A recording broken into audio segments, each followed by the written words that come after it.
दरम्यान सध्या या पावसामुळे प्रचंड नुकसान झालंय। अनेक ठिकाणी शेतकऱ्यांचंही मोठं नुकसान झालंय। त्याच संदर्भातले टॉप 9 अपडेट्स। धाराशिवमध्ये पावसामुळे मांजरा आणि तेरणा नदीला पूर तर सोयाबीन पिकाला याचा मोठा फटका। भाजपचे आमदार राणा जगजितसिंग पाटलांनी विविध ठिकाणी पाहणी केली। ठाकरेंचे शिवसेनेचे आमदार कैलास पाटील यांच्याकडूनही नुकसानीची पाहणी।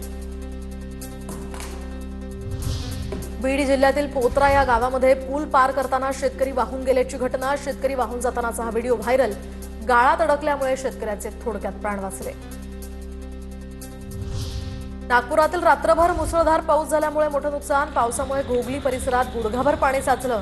पावसाचं पाणी वाहून नेणारा नाला बुजवल्यामुळे हे पाणी साचल्याची माहिती।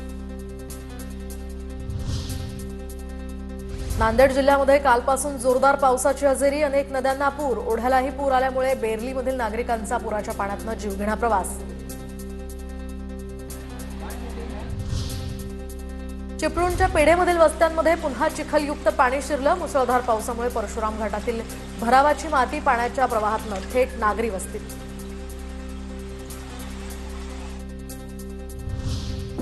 जळगावच्या बदनापूर तालुक्यामध्ये सर्वत्र जोरदार पाऊस। मुसळधार पावसामुळे खरीप हंगामातील पिकांसह फळबागा पाण्यात। प्रशासनाकडे नुकसान भरपाई देण्याची मागणी।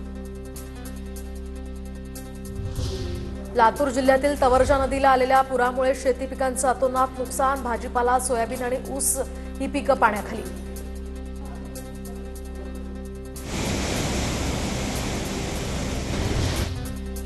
अमरावतीच्या चांदूर बाजारमध्येही पावसामुळे शेतीचं प्रचंड नुकसान। अनेक गावांमध्ये ढगफुटी सदृश पाऊस। अनेकांच्या घरामध्ये सुद्धा पाणी शिरलं।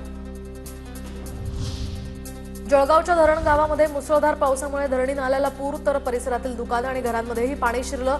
जनजीवन विस्कळीत।